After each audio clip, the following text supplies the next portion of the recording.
Welcome to Bonehead. I'm Joe Lewis. What? the hands.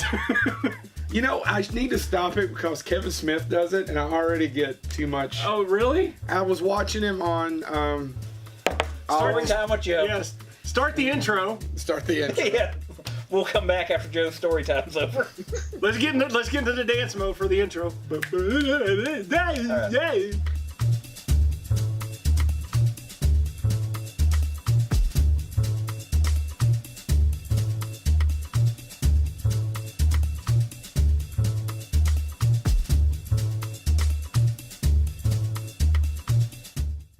Back with Bonehead. My name's Joe Lewis. Once again, to the left of me is.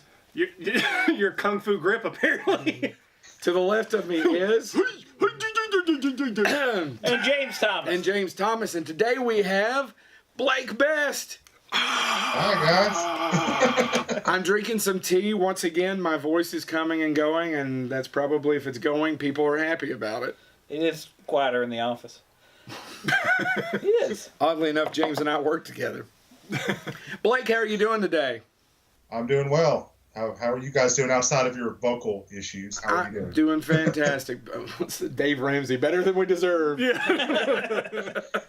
It's the weather. The weather keeps changing, so everybody right now is trying to figure out what their body is just trying to figure out what to do. Well, yeah, now, if you look out through the French doors, it was raining outside. Yeah, I just watched a bird do a kamikaze mission into your. And that's what potatoes. everybody tunes into Bonehead to see as us talk about the weather. Because the weather outside is frightful. and the snow is so. I'm not doing this. All right, so anyway. You know, my knee's acting up. That's Oh what you're my getting on. God. Blake, we're so sorry. We haven't actually talked in a week, so we kind of probably should hang out and get a lot of this out before we ever start talking to our guests. Blake Hindsight Best. 2020, right? Yeah, basically. You're a Not mine, if you can see. renowned Aw. writer, musician, raconteur. Correct? I just wanted to throw some things out Yeah, there. you're just making stuff up. Making stuff up. I love your woodworking. That's a joke. So, before we get started, I'm still waiting on my canoe. before we get started behind you, and I know we'll get to all your interests and all those things beforehand, what's all on the shelf there? Because I see some Nightmare on Elm Street things, a couple of things that you and I were talking about that I have myself, because if you can see in the Bonehead's basement, there's tons of bone collectibles. cave, is that The what bone it is? cave. Chad calls it a dork hole. It's a dork hole. It's not a man cave, it's a dork hole. Well, dork hole sounds a lot dirtier than it should. Yes. Imagine a hobbit hole only used for S&M. Oh, no. Come over and check out my bone cave. With the same very big feet, though you really do have small feet for a man. I do. Although I did get a complaint earlier this week that I should never show my feet on camera again. Is that really a complaint? It's more of a suggestion. It was in my Well, opinion. that it's a goes complaint. really well with the fact that you should never say, "Oh man, you should come see my dork hole, man. It's cleaned up really nicely." Honestly, there's no way to say that. Because of the cons and stuff, I often find myself saying, "No, you really need to stop by and see my basement." Sounds just as bad, brother. Gacy had a I crawl think I would space. pass on that. And if I James is didn't know right. you. I shouldn't end it with Gacy only had a crawl space, you know. Oh, that's- He loved his kids, kept them right there. Yeah. Anyway, moving right along. You want to go ahead and get started? Yeah. So, well, go ahead. Okay. No, What no. was the question? What was the question? Well, we're We had talking gotten about the stuff, and you were sidetracked. talking about the. Something about the shelf. So, Yeah. Go through it with I gotta me. be well. Let me get started because the big thing that's been bugging me the whole time we've been talking is the torso behind you. yeah. Okay. All right. Let's start. Okay. Can you guys see it better now? Yeah. Okay. So let me tell you a story on that. That torso is from a movie called Road to Hell. It came out in 2008. It was done by Albert Pyon, who did Universal Soldier. Yeah. And it was built and fabricated by Nick Benson, who worked on Nightmare on Elm Street 4 with Mick Strawn. And Nick did the death sequence with Freddy, where on the shoulder, the souls that were coming out of Freddy began attacking him. And he puppeted the shoulder on that. And then he also worked on the cockroach sequence with Screaming Mad George for that film. So this is one of his. This was a gift from him to me, and I will get more into that later because I gave this torso to my wife when I got back from Las Vegas. The first convention I did as a guest. I brought it home. It's her side guy. She named it Jerry. So, is it anatomically correct or what? It is. It even has hair around the nipples and on the chest.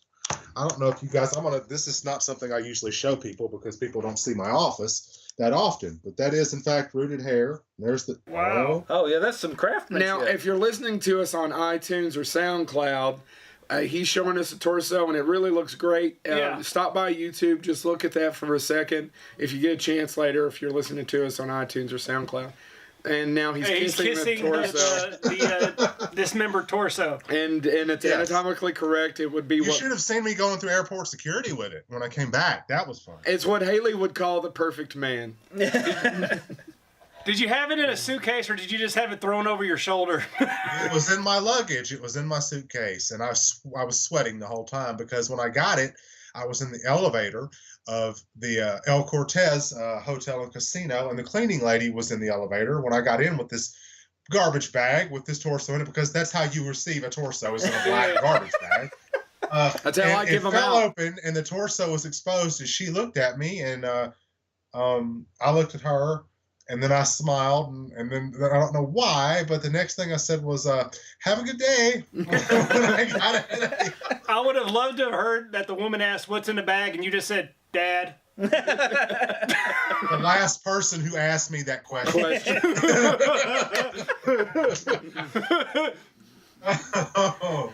a Craigslist thing. I'm sorry, I cursed. Is there a language thing on here? I didn't realize I cursed. No, that shit's fine. That's shit. We try to keep it. Okay, now what other questions did you gentlemen have about anything back? I have the same one you do. It's the Freddy with the changeable masks. The Max Effects. Max Effects. I have it over here. I have mine in the box too. It's never been taken out. So it's go ahead. That's a very cool collectible, and I know you probably didn't take yours out of the box, did you? No, well, I just got it a few years ago. I can't remember. It was at the comic book store. Did you get it for me? No, I told your wife to get it for you. Oh, okay. Thank you. You're welcome. I've also got one of the giant talking Freddy Krueger dolls that were pulled from the market. That one has never been taken out. And how about this? That son of a bitch still talks, still works. Does it really? Yeah, let me see if I can. Again, I'm taking you guys road with trip me here. Woo! Look, I used my hands again. There you go. Oh, there it is. Let me see if I can make this thing work. I've never seen that.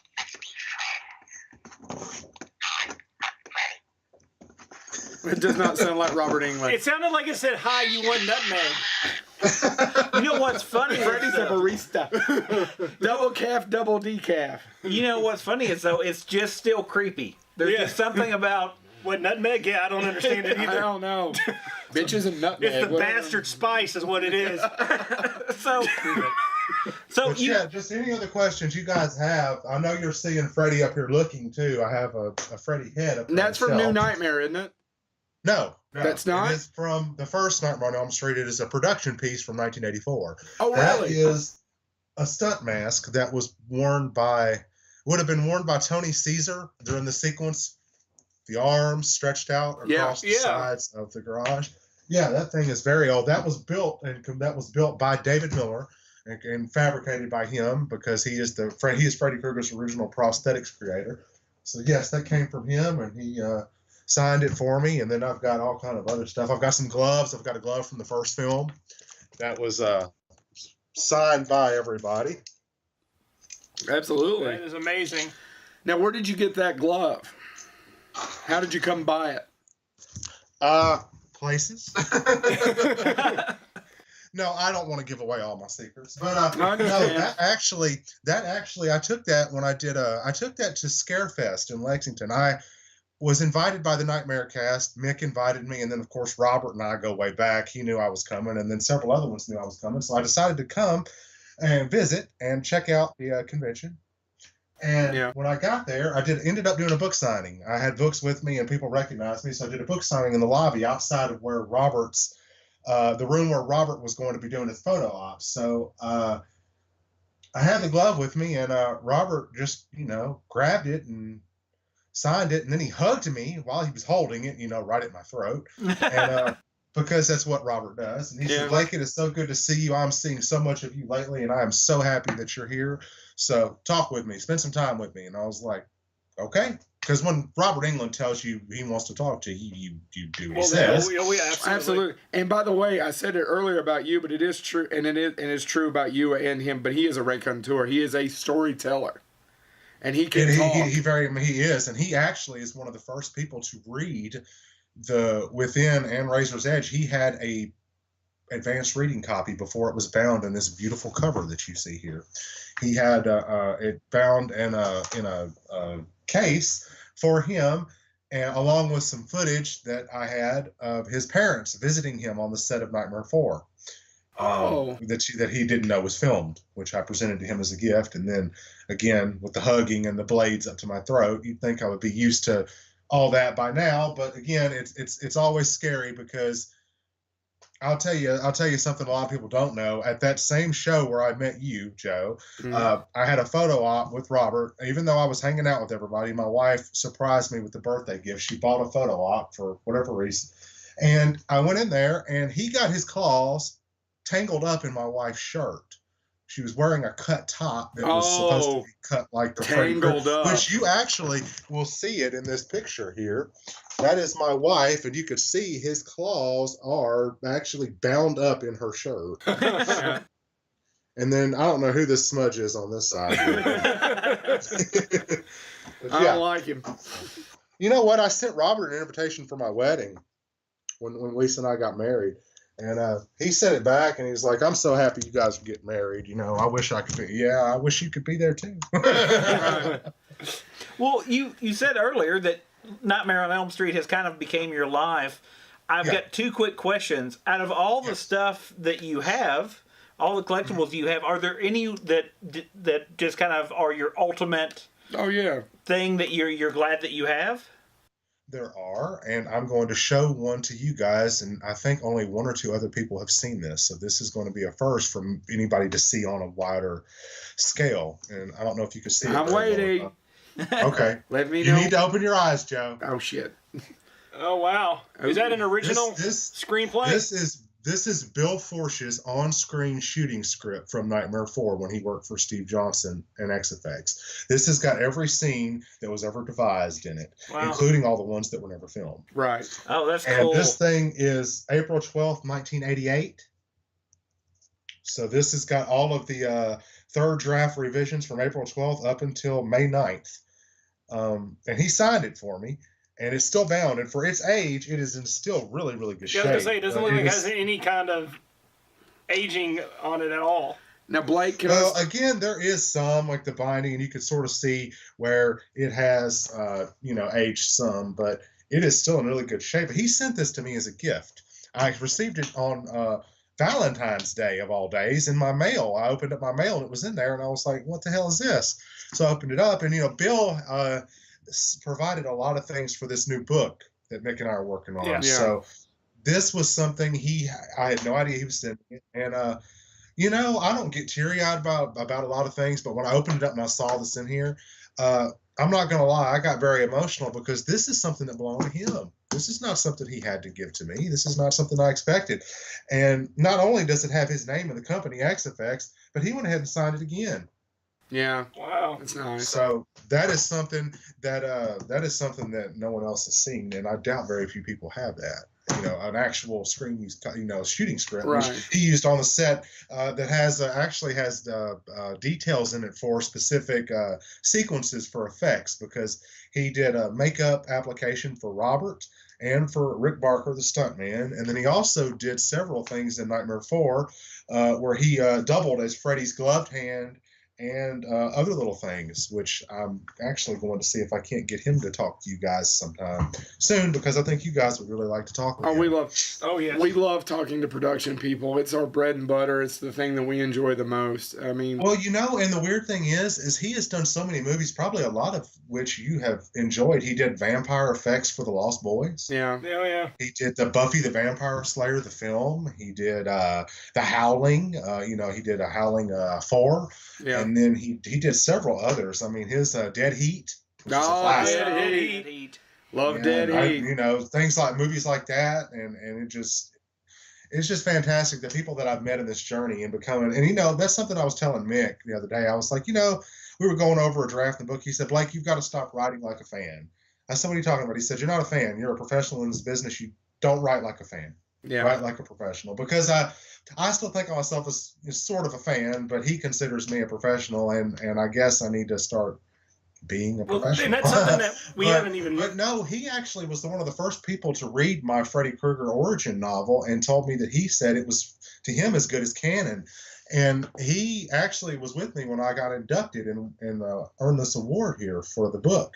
Which is the Sin City Halloween... in Las Vegas. What is that award that you're holding up? Sin City Halloween. Sin City Halloween. It is for the Hall of Horror, Paul Casey Entertainment. They inducted me with Ron Chaney, who is the great-grandson of Lon Chaney. Yeah. And also several others. George P. Wilbur, who was Michael Myers in Part 4 and Part 6 of Halloween. And then Nick Benson and Doug Stewart and Mick, we were all inducted for our contributions to the Nightmare on Elm Street mythology. And I think at that point, that's when it became more than just being a fan. It became being a professional. Right. As far as this goes. So. Well, starting with being a fan, what do you think it is? And there's a documentary coming out about Fred fans of Nightmare on Elm Street, Fred heads and all that. Fred heads. I am in that documentary. Yeah. What do you think it is about Nightmare on Elm Street that creates such diehard fans that people keep coming back to it? I think what it is, other than Robert's amazing acting and his ability to take a script, something that's just flat on paper with good details, and then bringing it to life on a completely different level. I think besides that, it's the fact that Freddy Krueger himself is a character that you love, but you kind of hate, but you don't kind of hate. It's like you love to be disgusted by him because he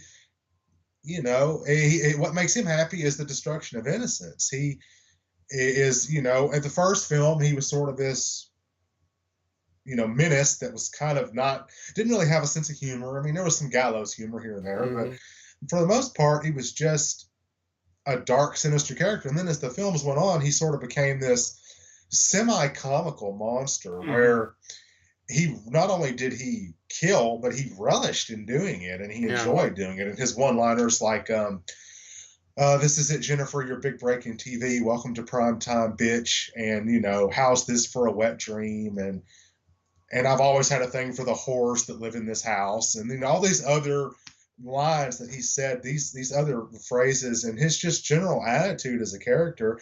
Not to mention he's very interesting looking.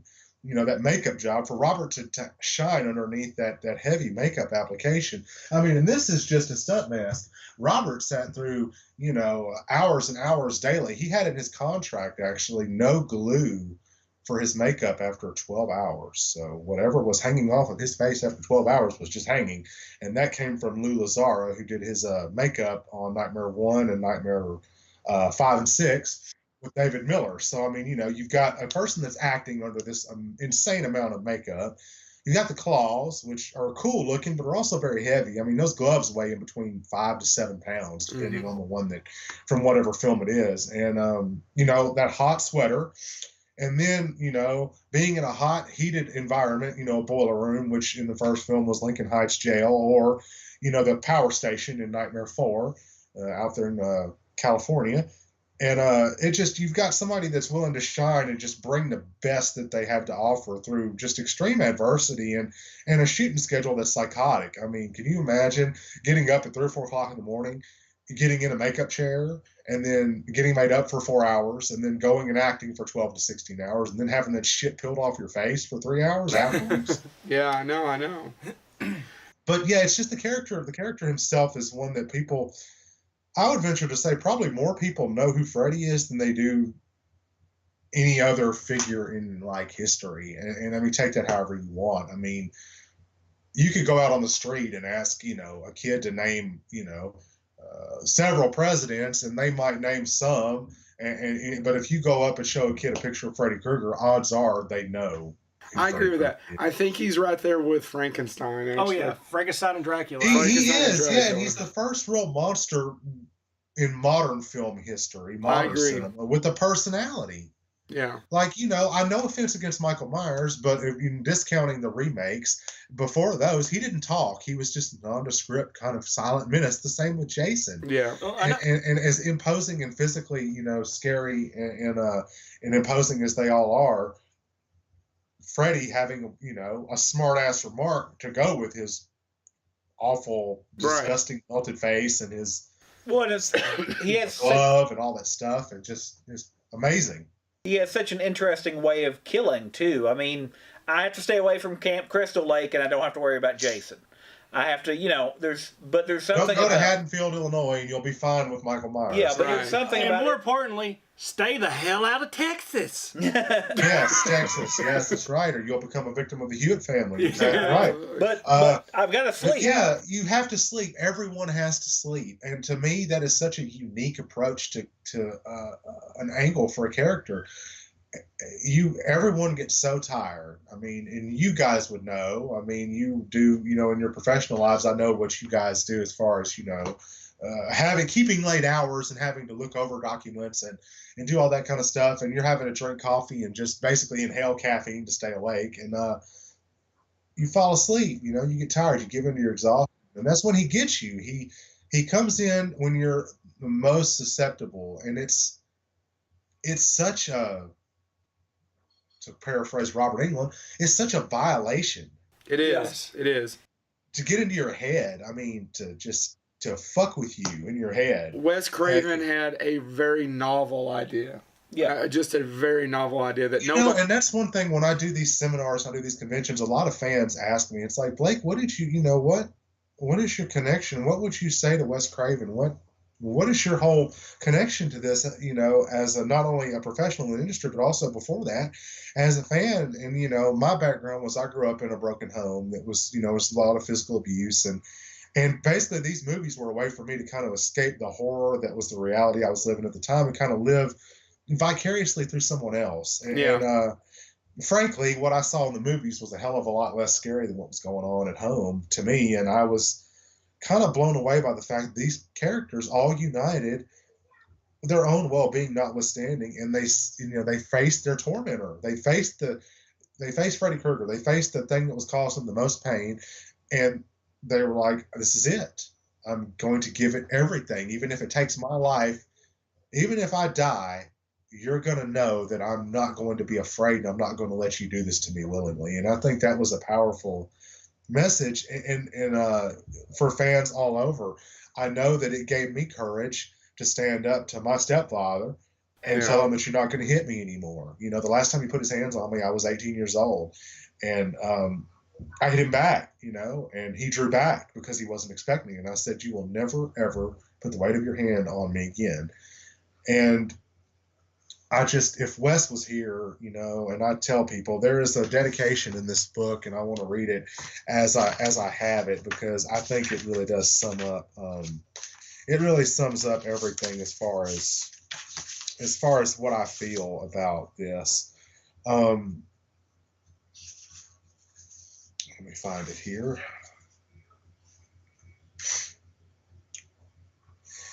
I must also thank Wes Craven and Robert Englund. Without the two of them, these films would have never existed. Wes died while this book was being written, and he was mourned the world over.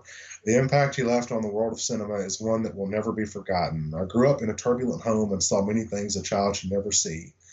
I first discovered the nightmare films at age 6, and they saved me.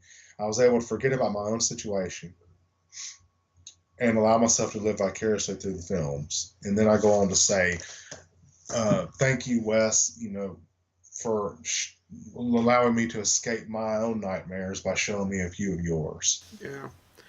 Well, that's very powerful, But I don't it know. was, and it was not an easy thing to write. Right. You know. But I need to tell you something. Horror films will destroy you and they'll ruin children. So everything you just said was a lie because I know, because politicians, preachers, everyone has told us that horror films will destroy you. He told me that. My stepfather told me if you grow up as a fan of horror films, I might as well just look for you in the newspaper because one day you're going to just finally have enough and you're going to brutally murder someone and you'll have these films to thank for that.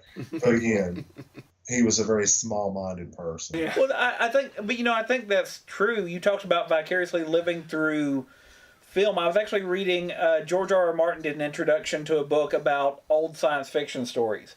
And it's funny that your dedication read a lot like his in that he talks a lot about, he grew up not well-to-do at all, and he walked 5 blocks. And he said those 5 blocks were my world, but when the first time somebody handed me a book or said, oh, we're going to go see this movie, and he says that became the bigger world.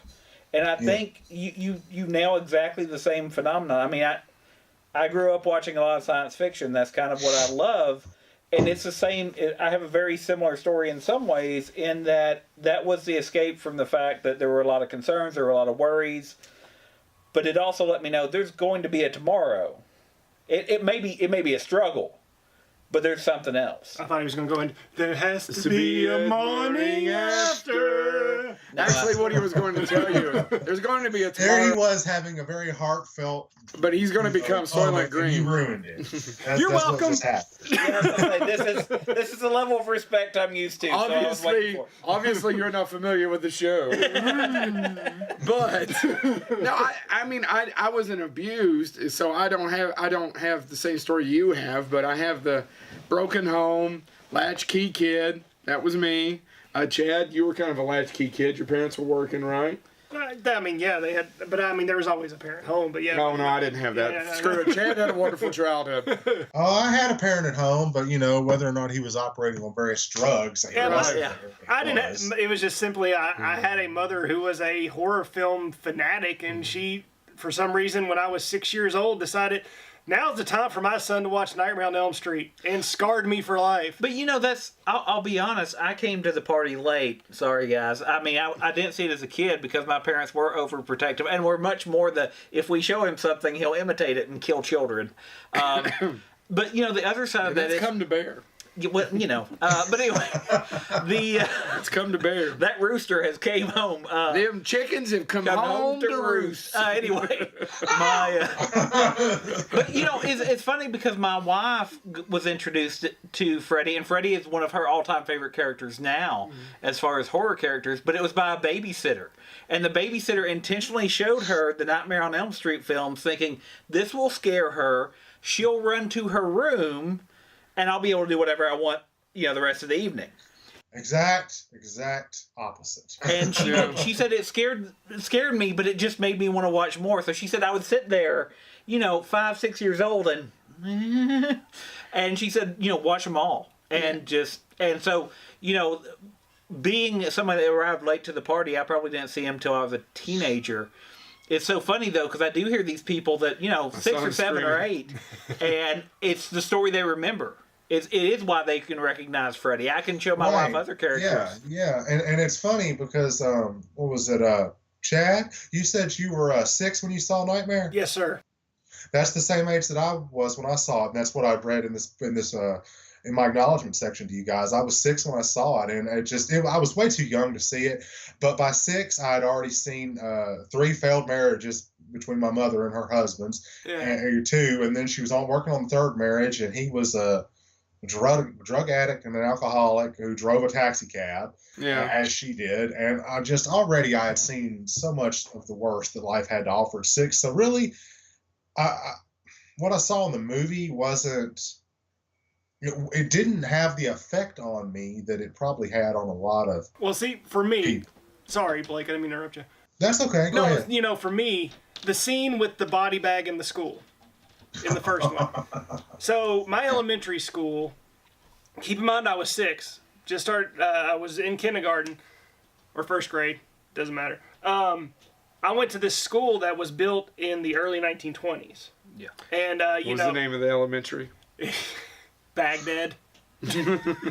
Baghdad Elementary. Baghdad Elementary. But it was old. It was really old, and everything was still original. It was Vintage. still, It was yeah, vintage. it was you still know, in the Middle East. my fourth grade, after my fourth grade year, they actually tore the school down and moved us to a different school. That's how old it was. But it was hard. Nobody hardly ever went upstairs in this school because we just lost Blake. Oh, there Hey, you there are. you are. Oh, okay. I don't know what just happened, guys. You went to buffer mode. But, but no, nobody ever went upstairs. All the classes were downstairs. The upstairs was pretty much off limits.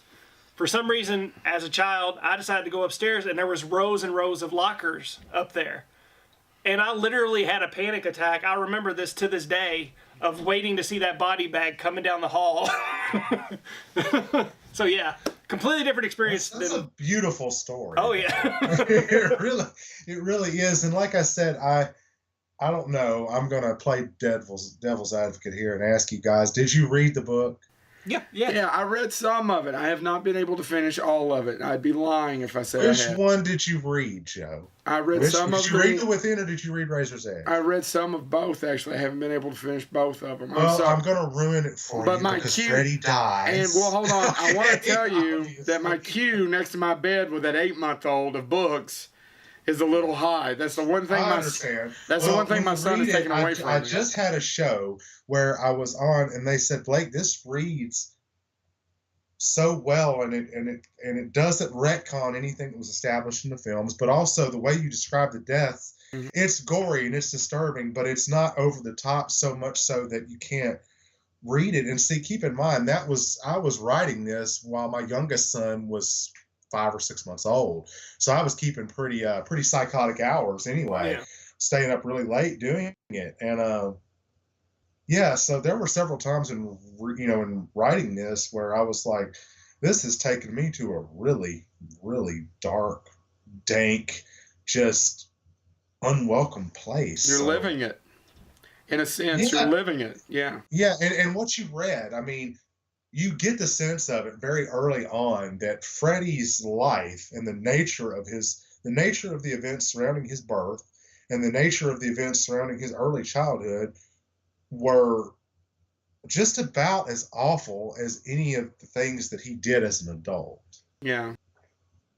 I mean, just about. I mean, obviously murder wasn't a part of the equation, but the abuse, the neglect, the situation with his mother and how she came to be pregnant with him Yeah. was very disturbing and very it was very much something you don't forget. Right. And again, if you watch the films, in each film, you get a little bit about Freddy's backstory. But what you don't get is a full, uncensored, complete telling of that. So that was my goal. I don't know if you guys know him, but you probably do. His name is Andy Mangels. He wrote the Nightmares on Elm Street comic book series for Innovation. He's also written books on the X-Files. He's written books on Star Wars. He's actually written Wonder Woman as well. Okay. Wonder Woman. Sorry, had to do it. His notes, he had compiled some notes of some names for the original 20 kids that Freddy killed, and that timeline, gentlemen, would be 1966 until his murder in 1971. So the 20 kids, I had their names from him, but what I did was I took the names and then I constructed the story and filled in gaps and made it where not only are you seeing the original 20 murders that he committed, you're also seeing the destruction of not only the innocence of the town, but the innocence of the people in the town outside of Freddy that are there witnessing this. And one of the parts, and one of my favorite parts of the book, is at the very end when the fire happens. Obviously, if you've seen the films, this isn't a spoiler. Freddy dies. He gets torched. He's burnt to death by the parents of Springwood because he had basically gotten away with the 20 of their children's murders. So Freddy's on fire, and Donald Thompson, who you know from the films as Nancy Thompson's father, he is a sergeant at the beginning of the book, and then he becomes a lieutenant towards the end of it. He throws the blanket on the charred, burning body of Freddy, and then they torch the inside of the building and set it on fire. And he's going to call it in that there's a fire. And he looks at his wife, who has got Freddy's finger knives, his claw glove, in her hand, and he looks at her and looks at the glove, and he says, "Get rid of that fucking thing." Mm-hmm. And then he calls it in. And to me, that is the most poignant moment, because not only is it the destruction of Springwood as an innocent town, the destruction of the innocence of the children, but it's the destruction of his character, because by that point, he has seen the worst that life has had to fucking offer, right in his town. And Frederick Krueger, Right. And it's the destruction of the parents' innocence as well. Well, they became what they rallied so hard against. They became murderers. Absolutely. And I can't say if any of us were in the position that we would do differently, because we're all parents. And, right. And yeah. This is something I don't know that, and I hate those cliches, but I don't. And I'm a new dad, so these two have been giving me, I do say things that they've been saying for years now, but that you just, yeah. And you would burn down any town to save your child. You would burn down the world. And it's just, that's what they did. They burnt down their world. They burnt down their world. Springwood, so Ohio. it's not just, you're absolutely right. It's very enlightening. Well, but I do have a quick question. I'm sorry, and I want to get back to it. Okay. And this is I don't know if you've been asked this, and if you have, I hadn't seen it in the other interviews, and because it just occurred to me. What the difference? Because Freddy's fictional. It's fiction. What? You're a real person.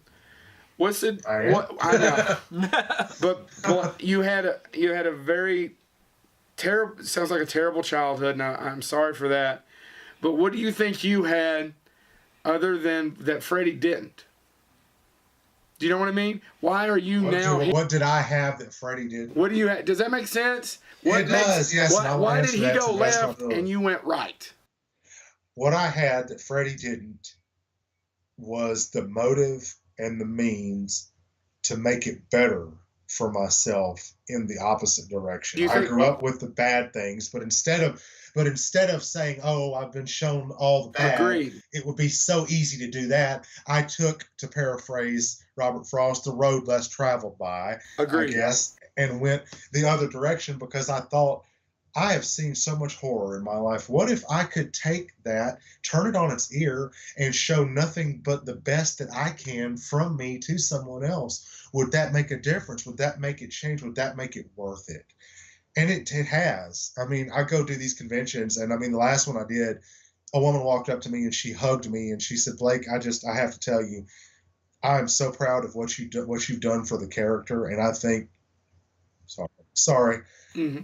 I think that Wes would be so proud of what you've done with his creation. And I want you to know, no matter what anybody else says, I think what you've done is something that is great. And you've kept the spirit of a character alive without taking it and going the completely other way as far as the dark parts of it. And you've kept it relevant for the younger generation, for people that didn't grow up as fans of the films. And she hugged me. And that's one of the most memorable experiences, I think, as a professional in this business that I've ever had. And it makes it worth it when I can go, like, when I met you, Joe, I was sitting out there hanging with Mick, and it was so cool because so many people up there in that area, they didn't know who I was, but where I had just come from downstairs, everybody knew me. And it was so nice to be able to just sit up there and get to talk to people and not have to talk about Freddy at that moment, and just kind of get to see everybody else and how the inner machinations of how it worked for them, all the people in that panel, and everybody that was there, and yourself. I mean, it was just wonderful to be able to see that and be a part of it. And like I said, I feel really privileged. Robert and Lisa and Mick and everyone else, they always have nothing but the greatest things to say about me, and they always want to have me included. And I think when the books came out, that's what got me the job with Mick. you know, as you know, a partner for him, because he obviously doesn't. Mick doesn't need a partner. Mick is one of the most talented, hardworking, and creative people in horror cinema, and I think in cinema completely, just as a whole, even not even just horror, but he shined in horror because you know he was a fan of comic books, and you know he grew up with those things, and he liked the horror films, and it's just he's such a creative soul, and to be able to work with him is a dream come true. And I really have to say that it meant a lot to me that you guys had him on the show, because it was well deserved for him. Well, he has had an amazing career. All those things are true that you said, and don't tell him I said this about him behind his back. But he's a good man. He is. He is a good man. He's a to steal a Yiddish term. He's a real Mitch. And that ass. That's true. Oh wow! And I also heard from With Haley the hair that I and was that ass. Haley did mention to me earlier today in our conversation that he highly recommended me, which was kind of, you know, I was like, okay, cool. You know, I didn't expect him to recommend me to you guys. Oh yeah, but we were happy, and we were starting out, and I didn't know you, and I'm so sorry I didn't know you when I met you, but it's one of those where I never get to go enjoy the show.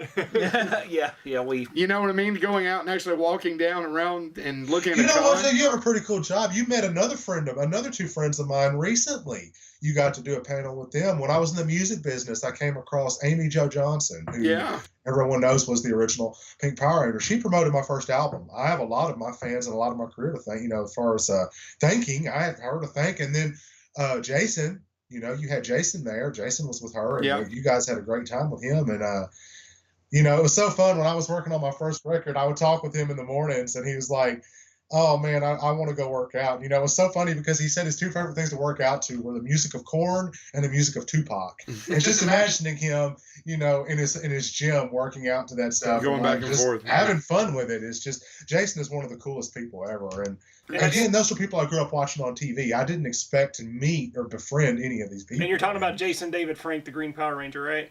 Yes, for anybody that doesn't know, Jason David Frank. Yes. Well, and it's a great gig. I love doing it, but those two, I give them full props. They needed a moderator like they needed a hole in the head. Some people need it, some people don't. Those two people were very entertaining, and they didn't need me. But you know what? I was glad to see you there, and I appreciate it. I could tell that you enjoyed it. You, like you said, don't get to really go experience the show as much, but you don't see that by your demeanor. The way you present yourself is a professional, but you're also a professional with a really, really positive personality and an attitude that is all about the event. You know, and that's something I noticed. In Lexington when I met you at Scarefest. The reason if for our people who are listening, I'm getting a very weird look from Chad. Chad is my longest relationship in history with anyone. Consistent relationship. Chad and I met in college. We need to do a tell-all about the Bonehead sometime, how it all came together. No, we don't. Yeah, we do. Hey, if you do a book, I'll be happy to write. Yeah, that's true. Because I don't want to actually do the effort of writing. I just want to do one of those and with Blake. With Blake. There you go. That's what Mick told. That's what Mick told the guys last week when I had the interview with them. He said, you know what? They asked him what I do for the book. And it was just so funny. They didn't mean it in any bad way. It's just the way that it was, the way they articulated it was funny. They were like, what does Blake do? He said, what Blake does is Blake takes these ramblings of mine and directs them into a structure so that it is told as a story instead of a series of disjointed, you know, and I'm paraphrasing, fragments, because Mick will tell you, if he hasn't already told you, he was born with a disability. He was born without an inside voice, so he yells. And also, to paraphrase him, he does say that, and he said in the book, he actually says this in the book too, and behind the screams, Blake, you know me, and you know that oftentimes you and I are both hearing it for the first time. Yeah. Meaning his sentence struck. He says, what I do is the sentence comes out of my mouth, but I have no fucking clue where it's going. I can't control the direction. And I think that's beautiful that he's able to admit that. That's the first step in correcting the problems. He's turned his disability into an ability. You had a question, yes. James. I cut you off. Well, no. I wanted to talk about the other book, The Within. Okay, yes. And I wanted to talk about creating an origin for an established character. How does that differ from creating this entire world that you created for the Within? And which one is more fun? That's a beautiful question, by the way. For anybody that's not watching, or listening, he just delivered this amazing question that is not one I get very often. I'm sorry, I was sleeping. What was the question? He was doing the elbow thing again. We weren't recording for that. I greatly admire writers. Old man Jennings will wake up for the pudding cup later on before we take him back to the home. So the difference is when you have an established character, you have to be very careful when you're writing something for that character because those rules have already been established. There's already been a clear set of boundaries for that character. And I think that one of the biggest mistakes a writer can make in producing a work based on a film, whether it be a novelization or whether it be a telling of an established origin story, is the fact that you have to stay within the canon of the established universe. And that's one of the things that I did. And these other guys, and like I said, it's a question I didn't, get very often. It's not one I get very often. It's definitely not a statement that's delivered very often. They said it this way. Read the book, and there are not moments in the book where I feel like anything is retconned. Nothing is forced. It's very natural. And there are odes to characters that you're going to meet later on in the films. For example, I'll give you this one. The characters of the Parkers, Kristen Parker's parents. Kristen Parker, we know from Dream Warriors and the Dream Master. It was Patricia Arquette in Dream Warriors, and then it was Tuesday Night in Dream Master. And that character, being introduced to those characters, the mother's name was Elaine. Being introduced to them like that, it sets you up because it shows you that they were involved, that the parents of the children in Dream Warriors were directly involved with the murder of Freddy Krueger. And I think that keeping that established, it bridges the gap because there are going to be people that read the book that haven't seen all the films, but there's also going to be people that read the book that have seen all the films ad nauseum. And know them maybe just as well as you did. Yeah, and I am not saying I know better than you. No, and will be looking to tear you apart about it if you get anything wrong, right? I mean, you've got to... Right. There are people that, and that is okay that people are that. It's okay people feel that connected to it. But again, there is a borderline between tearing somebody apart and being mean and crass and threatening about it. And constructive and destructive criticism they're both okay on a level, but when you take it to another point, that's when it does become problematic, and that is also something that I'm familiar with as somebody that has taken a story, taken a character and established a backstory for him. There's been a lot of positives about it, guys, but there have also been some negatives, and there are some people that, and again, it's not everybody's taste. There are people that think that Freddy was a homeless drifter, and it's scarier for them that way, that he just kind of drifted through town and lived in his boiler room lair. But for me, it is always scarier when your next door neighbor is John Wayne Gacy, or your next door neighbor is Andre Chikatilo, or your next door neighbor is Albert Fish. I agree with that. Because you see them every day. You work with them, you eat lunch by them, you go check your mail with them. Your kids may play with their kids. You don't know. And that, to me, that makes it scarier when the person living next to you is like that. And it's something that's not impossible in our society. It is something that happens often, that the person next door is not the person that you think they are. And I think that's another point I was going through with the book is Springwood, is this idyllic appearance, of Springwood. But below the surface, beneath the surface of Springwood is this rotting canker sore of evil, and it comes to a head and just it explodes in the form of Freddy Krueger. And from then on, Springwood is just ruined. I mean, it was the ruination of an entire town, sort of almost like how the Salem witch trials left an indelible impression on, Massachusetts and those other, in other states that had similar things like that. And to me, that was part of it, was to talk about the destruction of the town, because it is written a lot like a true crime or a historical fiction or a historical nonfiction piece. There are still elements of the supernatural, don't get me wrong. But to me, I wanted to show more of the man before he was the monster, with little inklings of the supernatural, because we all know about the supernatural that happened later. That was the other part that was interesting, is telling the story of human Freddy versus dream demon spawn from hell Freddy. Mm-hmm. They're two different sides of the very same coin. One is just a little bit more fire scarred than the other. Yeah. So. But anyway, I digress. Let me get off that. That was very long and rambling. I'm sorry, James. No, you're fine. But no, that was the difference. And with the characters that I created, the Davises and with Father Morgan in The Within, it was taking something that was very popular in cinema. Lately, there's been a resurgence of these possession films, and of course, we've all seen The Exorcist. And if you haven't, you need to get off your ass and go see it. Yeah, because it is a seminal piece of horror filmmaking. Another one that was a book that became a movie. Yeah.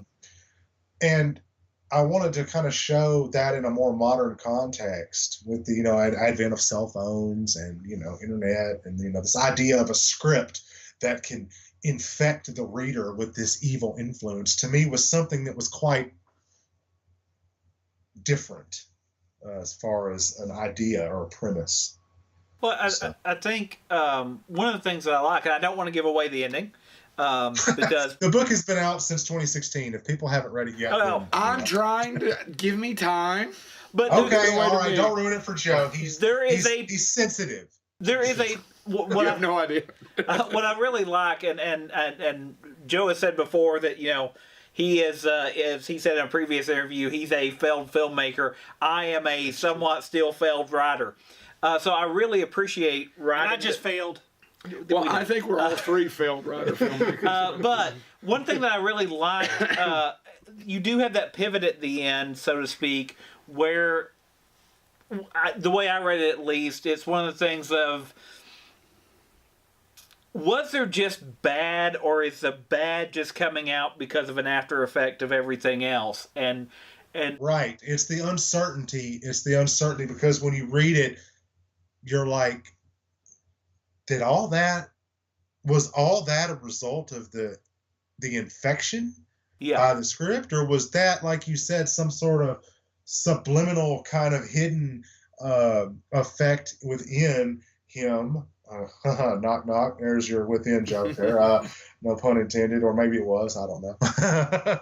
But yeah, was it already there and this just exasperated it and made it worse, or did even this point, did the essence that was in the script, did it somehow latch on to the feelings that Alex had pushed down within himself that were already there, and it just latched onto someone when it can detect the presence of those feelings? And again, it leaves it open for lots of things. I've got people trying to get me to do a sequel to it, and I mean, the ending is such as it could be, yes. Okay. But, again, it depends on how I feel after, because Mick has put me on for 3 books, guys. Not everyone else knows that. I'm trying to buy him to do 3 books. I didn't know that.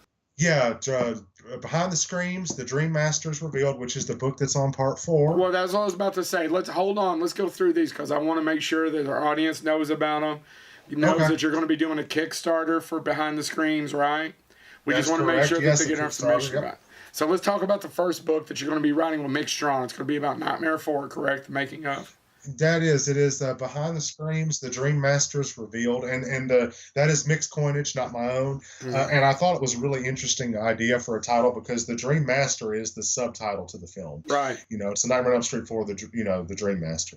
But the Dream Masters that Mick and I are referring to in this book are not the people in front of the camera. They are the people behind the camera, the ones that oftentimes don't get the credit, I think, that they should, because movie magic is very important, because if you have a great actor but your effects and your production design don't reflect the talent that the actor has, then you have something that feels like it's trying too hard and failing, or that it has put a lot of emphasis on one particular thing in order to make up and distract you from the fact that the other thing is lacking. Right. So that is something that is very important. And with this book, the production team, the effects team, we've got all these people that have contributed. Steve Johnson, who created Slimer for the Ghostbusters, he did the effects for Nightmare 4, the death of Freddy with the giant, the torso. And then there were, with Bart Mixon, who did Tim Curry's makeup for It. Mm-hmm. For Pennywise there, he worked on it. And then Nick Benson, who, I've got his torso here, he did it and, worked on that film. And then Bill Forsh, who you saw his script earlier, and then people like Mick and people like Peter Chesney, from Image Engineering, and Tom Loughton and R. Chris Biggs, and just everybody that had a hand in this, because the pitch for the book was this, and I thought it was a really novel idea. We all know as fans what went on in front of the camera, but how many of us really know what went on behind the camera, what led to the making of this great movie? Because at the time that this movie came out, it was the most popular one in the series, and stayed that way until Freddy versus Jason came out in 2003, and it was the highest grossing of the original series up until that one as well. So it was also one of the first Elm Street films that set the kind of tone for having a really amazing, badass soundtrack. Mm-hmm. Dramarama and Sinead O'Connor and the Fat Boys and the Vinnie Vincent Invasion and the Divinyls and Billy Idol, and then of course all these other great it was just on the cusp of everything that was popular. MTV was on the rise, and it was hitting its peak and becoming something just amazing. And then you had all these special kind of camera effects and all these kind of things that happened with the making of this film that had not happened prior. And then you had the writer's strike, which not a lot of people know. There was a writer's strike happening at the time the Nightmare on Elm Street 4 was in production. And when a strike is going on, if your film has started production prior to the strike, you are okay to put their names. Everybody's okay to get credit where credit is due. But if your film starts production after a strike has happened, your name can't be on it. Mm-hmm. So they started this film more or less without a finished developed script. Relied a lot on the effects, and that's where Mick, is famous for his junkyard sequence from 3, and then brought that back for 4, and then the dilapidated Elm Street house, the rotten house, and then the kaleidoscope room. There's just so much that he was involved in, and the truck crash where it hit nothing. That's a great story that we're going to talk about in that book. Now hold on one second. You just said that, so I'm gonna put this. Nightmare on Elm Street 4 is actually entertaining. What's your excuse, Michael Bay, for Transformers 2? Same story. Yeah. Same story. And Mr. Bay, wasn't he also involved with? He was involved with the remake of Elm Street. Yeah, he owns Platinum Dunes. That's what I was going to say. He owns Platinum Dunes. I wanted to actually ask this earlier as well, because I think Freddy is a timeless character. I think the fact that kids today, so eventually somebody's going to try to remake it again. And I think it can be. I think Robert is part of it, but I do think it's like James Bond or something like that. I think it can be done well. Well, that was going to be someone else doing it. That was going to be my question. What do you think it's going to take for there to be another efficient, good Nightmare film? Because the Nightmare remake is something that we don't know your opinion. We don't know your opinion, but we the three of us pretty much think it's awful. Jackie Earle Haley, I give credit to. I like Jackie Earle Haley as an actor. Yes. Right. I think what it's going to take, and with the film, I think a lot of the problem that people have with the film is that there was so much CGI involved and not a lot of practical effects, and I think that's what people that were fans of the original Nightmare on Elm Street films were fans of, would have been the practical effects. And again, I don't have a problem. I mean, I don't have a problem with remaking a film at all, but I just think it's going to take. What it's going to take is more practical effects, because I think that there is There's still a market for that, there's so much digital going on, and so many people now just don't like that. They don't like seeing something and knowing that they're looking at something that's digital. You want to see something like the transformation in The Howling, or, American Werewolf in London, and be like, oh my God, I'm watching this guy turn into a fucking werewolf. That's what's happening. Not like, oh, I'm watching a guy turn into a werewolf via CGI, because right as the eyes changed color, there was a buffering moment. Yeah. Or whatever. You don't want to see that. And I have no problem with the marriage of practical and digital effects. If they're done right, I have no problem with that. And it's just people are very picky about things that should be remade and should not be remade. There are a lot of people that believe that films like Nightmare on Elm Street shouldn't be remade at all. They are seamless pieces of, modern cinema, and they shouldn't be touched. But again, it's to each their own. I have no problem with remakes if they're done right, and they take care and pay attention to already established canon. The other thing too is with modern horror films, the singular horror movie monster, there really hasn't been a figurehead. As what was the last one? Candyman in the mid-90s? Was that the last one? I know there was the girl from Mick The Ring. did that one too, right? Mick worked on Candyman. Yeah, we know. He told a great story on our show about it. But go back and watch that episode. It's a great story. But there's the girl from The Ring. The Babadook doesn't even count because it really was. That was more of a psychological thriller. And you could, speaking of Robert Englund, you could talk about Leslie Vernon, which is allegedly getting a sequel. But that's still, it's almost a parody of what, not a parody, but a. But there's Hatchet, and it's not. It wasn't. I liked Hatchet, but it wasn't. It's not like a staple like Freddy Krueger. Like nobody's talking about Victor Crowley. There hasn't been one in over 20 years at this point. And now we know Hollywood in filmmaking, everything's circular. It's always going to come back around. I see your point. It's just a matter of when. But nowadays, people don't really want to see a horror movie with that type of figure in it. Because look at the big horror movies now. You have A Quiet Place, Get Out. And Haley likes Saw, but even Saw doesn't Saw really wasn't about... It doesn't really... I don't know that you could show a picture of... Haley, what do you think? Could you show a picture... Who's the guy that plays... Tobin Bell. I don't know that I could show you a picture of Tobin Bell, and you might know, but it's not the same as Frankenstein, Dracula, or Freddy. No, when you think do you understand Saw, what we're saying? You think of Saw, you think of that puppet. Yeah, I think you think of the puppet. Yeah. You know what I think of when I think of Saw is that amazing soundtrack. As a composer and a songwriter, I really love the soundtrack. That's my favorite part of the Saw. Haley series. Actually got excited behind. She was going, "Yay!" She loves it too. But no, I think Haley should host the show. You guys need to work behind. I agree. We've tried. We've tried to get her over here.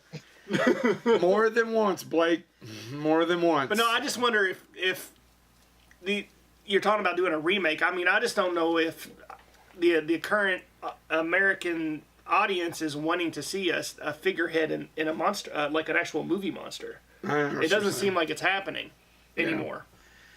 Again, I think the time will be right. The remake of It was a big time box office. Yeah, you got a point. Pennywise. Yeah, we can't leave him out. And a lot of people were against. A lot of people were like, well, it's not Tim Curry. It's not the same. You're right. It's not Tim Curry. And you're right. It's not the same. But what it is it's a fresh take on a character that he fleshed out and, he became. And it's done with a more modern edge. And it's still creepy. And it's one of the first films in years that I saw the opening week that it came out, and I wasn't expecting little Georgie's arm to get ripped out of the socket like that. My wife had to she couldn't watch it, and I'm one of the people that, again, writing these books with kids is one thing, but ever since Eric, my youngest, was born, I cannot watch Pet Sematary because of what happens to Gage. It ruins me. I can't watch Estelle Midkiff's scream amidst all those pictures, birthdays, and Christmas, and I was just like, That's a great sequence in horror movie history, by the way. You're absolutely right. Because you don't really see the carnage, you see the memories. A bloody shoe and the memories. And anybody who's even has any kind of heart or emotion about it, that's what tears you apart. And you're right, that's the horror of it. But you know what the difference is? And I would say the difference between the Nightmare on Elm Street, and actually I don't even consider it a remake, that was already based on a book. That was a TV movie to begin with.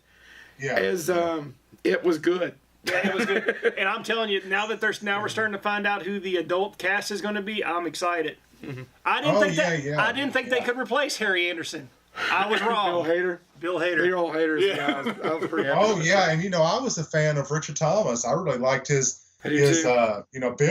Bill Denver. I really liked him as the character, but I really liked the cast. That they have for the film. I was really, really pleasantly surprised, and then it was weird. I remember seeing it. People were like, "Chapter 2 coming soon." They were like, "Chapter 2? I didn't know there was a second part." And I was like, "Well, okay, so that means somebody didn't. Some people didn't read the book, which is fine."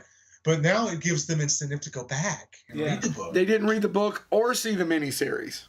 Yeah. Somehow or another. But the miniseries, we're getting off topic. Yeah, sorry. You're not, because you're not getting off topic. You know why? Because I have experience as a screenwriter. I screenwrote 4 episodes of a Nightmare on Elm Street series that was in production, which of course now being in what they call in Hollywood development hell, it may never see the light of day. But I mean, as a screenwriter, I had to take basically the idea I was given was they approached me, and the person that was playing Freddy for it was the official Freddy Krueger cosplayer for the conventions. He was, actually named as the official. So he was like, "This is what I want. I want a more modern take, but I want us to go back to the beginning so you see Freddy before he's the monster. I want that done." And meanwhile, the whole time this is happening, my book has already been through the first draft, and I'm working on it. So I'm like,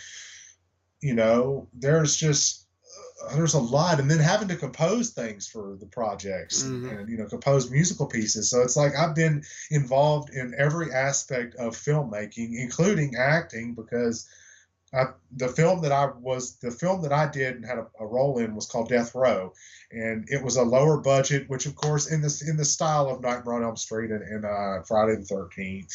Lower budget films, you have what you have, and you use the best budget you have, the best of it, that you can get away with to have good effects and to have a good story.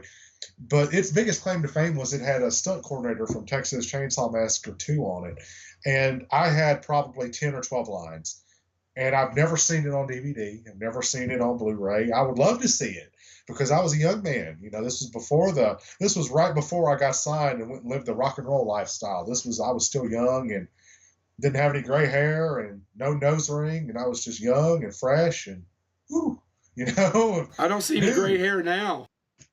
Yeah, there's gray hair in there. Oh, Just for Men's working like a gangbusters for you. Thanks. I'm just messing with you. But yeah, so I mean, I've been involved in all these different aspects. So writing a book and then being involved in screenwriting stuff, and that's why when Mick and I got along so well on this book about things that went on, because I understand from a production standpoint the necessary requirements in order to make what someone's about to see believable to them. Because if your crew doesn't believe it, there's a good chance that your audience isn't going to buy it either. And if your crew isn't bought into the idea, your audience isn't going to buy into the idea. I totally, yeah. Right, and that's something else. I remember when someone asked me recently about the book, about this death sequence with the twin girls in the Razor's Edge book. They were like, I don't know how you did that. I don't know how you were able to stomach that. And I said, well, after I wrote it, I read it, and I sat for a few minutes, and I was like, I can't believe that something like this just came out of my head, because I'm sitting here rocking my son. He just taken a bottle and he was finally starting to sleep. Oh my God, it was such an amazing thing when he started to sleep through the night. And I'm rocking him, and then I've got my computer over here on the desk, and then I look up and I'm like, I'm holding one of the most beautiful things I've ever seen in my life besides my wife, and I just wrote something that, when I read it, it made me sick to my stomach. Yeah. And it elicited this disgust and this horror and this absolute just disbelief that I wrote something so foul and awful. And let me tell you, I'm not going to ruin any of the rest of the book for you, but I have to tell you, the kill that was referenced, they were twin sisters. Mm-hmm. And Freddy made the one sister watch her other sister die. Right. Now tell me in your mind what it would be, how you would rationalize that, and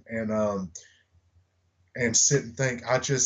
What would it be like? How would you feel having to watch somebody you love die? Yeah. And there was nothing you could do about it. Mm-hmm. And not even just die, be murdered, be burnt alive. And all you hear is her pounding on the inside of this pipe.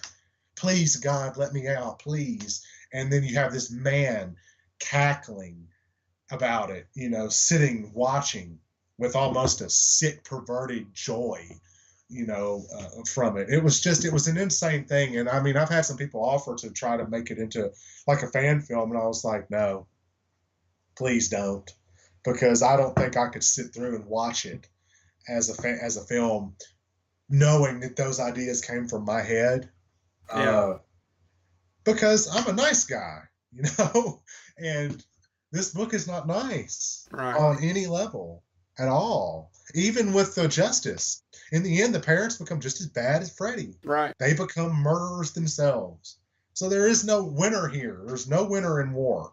Now we're going. I already see, because Haley keeps flashing the time on us. We're going to have to do episode part 2, because we want to talk to you about the screenwriting.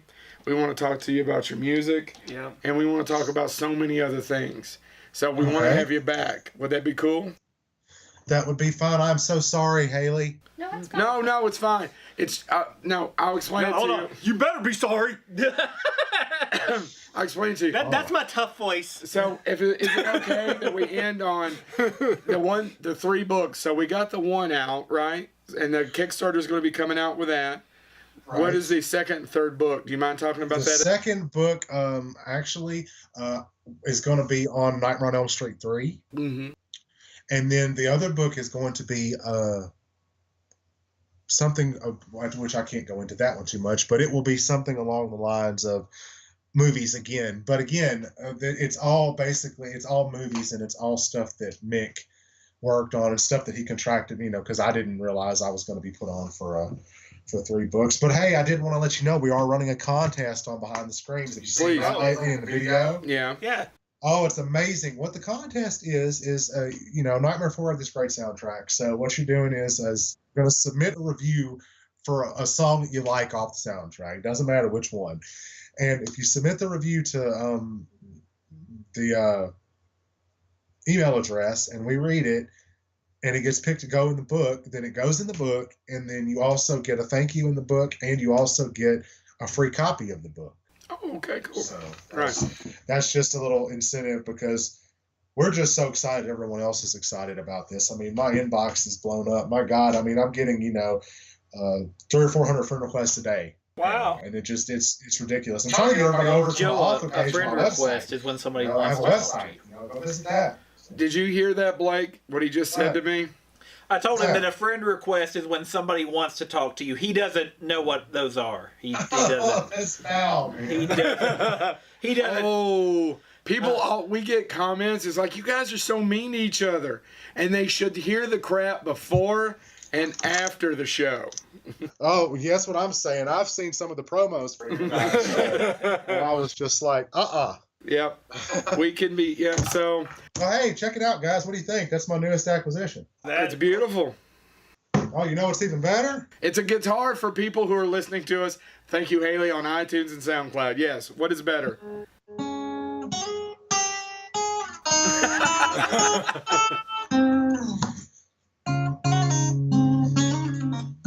Yeah, I used to be really good, guys. That's awesome. So we're going to have you back on again. We will. We're going to cut in a second, and you want to stay on for a minute? Is that okay? You got a few minutes? Yeah. So we talk about stuff and Absolutely. reschedule that. Yeah. Okay. So thank you so much, Blake. It has been a pleasure. I now know what we have in common. You want to know what it is? Everything? No, not everything. A mutual love and admiration of being geek and being a nerd. Absolutely, of monumental proportions. Of monumental proportions. Yeah. And no matter what creed, no matter what political background, no matter nationality, we will always have this common ground. And Mick Strawn's ass. God, it's hot. So what? Should the next book be Behind the Seams? Is that what that should be? Beautiful, huh? That's beautiful. And on that note, thank you so much. It's been Blake Best. You are James Thomas. Still, what are you doing with the hands? all right. See you next time. Thank you so much, Mrs. Bonehead, and we are out. I'm making a salad.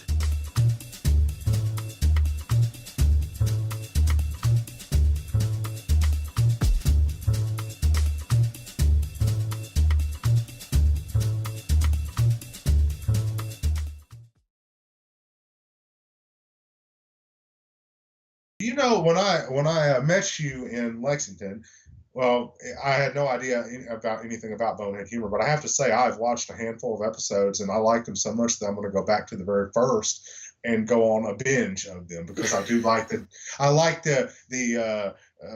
dichotomy between your personalities and the way you interact with the guests. I feel like I need to get him a counselor now. I feel like he should skip to like the 10th episode.